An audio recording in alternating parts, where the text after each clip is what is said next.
पनवेल विधानसभा मतदारसंघाचे कार्यक्षम आमदार प्रशांत ठाकूर यांच्या सक्षम नेतृत्वाखाली मतदारसंघात विकासाचा मोठा धडाका सुरू आहे। त्यांच्या सातत्यपूर्ण पाठपुराव्यामुळे आणि प्रयत्नांमुळे नागरिकांना उत्तम दर्जाच्या पायाभूत सुविधा उपलब्ध होत असून याच प्रयत्नांचा एक भाग म्हणून शेडूंग ते बेलवली या रस्त्याचे काँक्रिटीकरण करण्याचे महत्त्वपूर्ण काम मार्गी लागले आहे। आमदार प्रशांत ठाकूर यांच्या प्रयत्नांमुळे 4 कोटी रुपयांच्या अर्थसंकल्पीय विकास निधीमधून रस्त्याचे काँक्रिटीकरण केले जाणार आहे। या कामाचे भूमिपूजन भाजपचे राज्य परिषद सदस्य अरुण शेठ भगत यांच्या शुभहस्ते रविवारी मोठ्या उत्साहात झाले। शेडूंग ते बेलवली दरम्यानच्या रस्त्याच्या काँक्रिटीकरणाचे हे काम पूर्ण झाल्यानंतर या दरम्यानचा प्रवास अत्यंत सुलभ, सुरक्षित आणि वेगवान होईल, ज्यामुळे स्थानिक शेतकरी आणि नोकरदार वर्गाला मोठा दिलासा मिळणार आहे।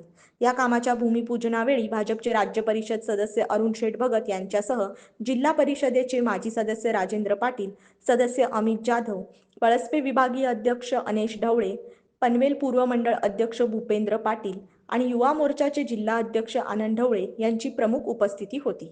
या सोहळ्याला योगेश लहाने, अतुल घरत, सुनील पाटील, सुभाष पाटील, राजेश पाटील, रवींद्र शिसवे, महेश लहाने, अप्पा भागीत, दिनेश पाटील, मच्छिंद्र पाटील, भालचंद्र पाटील, तुळशीराम पाटील, सतीश पाटील, विकास मोरे, ज्ञानेश्वर बुवा पाटील, अविनाश पाटील, नामदेव पाटील आणि तालुका सरचिटणीस विश्वजित पाटील यांच्यासह पदाधिकारी, कार्यकर्ते आणि ग्रामस्थ मोठ्या संख्येने उपस्थित होते। आमदार प्रशांत ठाकूर यांच्या नेतृत्वाखाली मतदारसंघाच्या कानाकोपऱ्यात पोहोचलेली ही विकास कामे पाहून स्थानिक नागरिकांनी समाधान व्यक्त केले आहे। खऱ्या अर्थाने माननीय आमदार प्रशांतदादा ठाकूर साहेबांच्या माध्यमातून संपूर्ण पनवेल तालुक्यामध्ये विकासाची जी गंगेचा जो रथ चालू आहे त्याचाच एक भाग म्हणून आज हे शेडूंग ते बेलवली रस्त्याचा भूमिपूजन होत आहे। आपण मित्रांनो पाहतोय पावसाळा यावर्षी अतिशय लांबला। नेहमी 4 महिने म्हणजे आपल्या भारतामध्ये 3 ऋतू सातत्याने असतात, उन्हाळा, पावसाळा आणि हिवाळा, परंतु पावसाने सुरुवातसुद्धा लवकर केली होती आणि त्याचा शेवटसुद्धा फार उशिरा झाला आणि त्याच कारणामुळं या बऱ्याचशा ग्रामीण भागातल्या रस्त्यांचं उद्घाटन किंवा कामाचं सुरुवात झाली नव्हती, परंतु काही लोकांना कोलेकुई करायची सवय आहे। आपण पाहतोय एका दिवसामध्ये जाऊन सांगायचं की हा रस्ता झाला नाही तर आम्ही उपोषण करू, दुसऱ्या दिवशी जाऊन सांगायचं हा रस्ता झाला नाही उपोषण करू।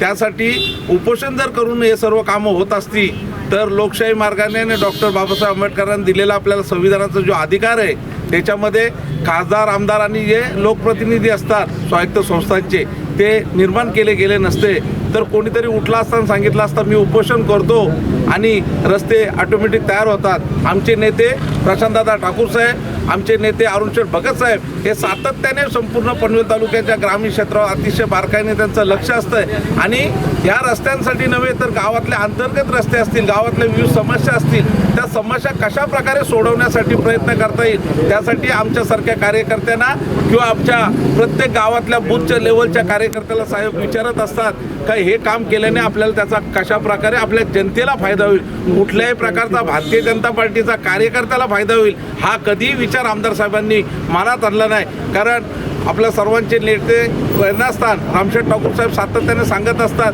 की पनवेल तालुक्याचा विकास हाच आमचा ध्यास आहे आणि रामशेठ ठाकूर साहेबांच्या पावलावर पाऊल ठेवून आमदार साहेब आणि अरुण शेठ भगत काम करत असतात। आपण पाहतोय या रस्त्याची दुरावस्था आम्हाला सुद्धा जाणवत होती। आम्ही आठवड्यातून 2-3 वेळा असेल, महिन्यातून 10-12 वेळा येत होतो, परंतु आमचे जे सुजाण नागरिक आहेत मग ते लोणिवलीचे असतील, आमच्या वाडीतले असतील, वारदोलीचे असतील, आमच्या आदिवासी वाडीतले असतील, बेलवली असतील, सांगडा, भिंगार, प्रत्येक गावातल्या ग्रामस्थांना त्रास नक्कीच झाला, परंतु याच्यामध्ये टेक्निकल काही अडचणी होत्या।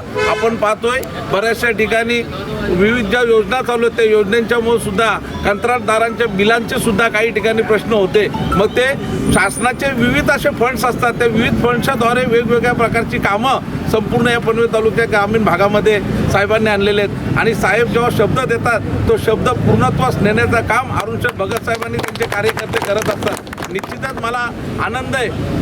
रस्ता उशिरा जरी कंत्राटदारांनी विनंती करील, रस्ता उशिरा सुरू जरी होणार असला तरी रस्त्याची क्वालिटी आणि क्वांटिटी चांगली द्या, जेणेकरून आमदार प्रशांतदादांचं ज्या पद्धतीने संपूर्ण महाराष्ट्रामध्ये ज्या पद्धतीने नाव आहे त्याच पद्धतीचा रस्ता हा झाला पाहिजे. कारण अतिशय चांगला 4 कोटी रुपयाचा रस्ता हा शेडूंग ते बेलोलीपर्यंत आहे. आपण पाहिलं शेडूंगचा गावाचा रस्ता असेल तो काँक्रिटीकरण असेल, लोणिवली वाडी असेल, पुढचे रस्ते हे संपूर्ण रस्ते पूर्वी डांबरीकरणाचे रस्ते मंजूर झाले होते. मात्र अरुणशेठ भगत साहेबांच्या खास विनंतीवरून आमदार साहेबांनी पुन्हा एकदा ते डांबरीकरणाच्या रस्त्यामध्ये सुधारणा करण्यासाठी वेळ घेतला. वेळ जातो, कधी कधी सब्र का फल मिठा होता है. आपल्याला खूप त्रास झाला आहे याची निश्चितच आम्हाला कल्पना आहे, परंतु जो काम होईल तो पुढची 10-15 वर्ष आपल्याला त्याचे परत काम करण्याची गरज भासणार नाही. अशा पद्धतीचा काम कंत्राटदारांनी करावा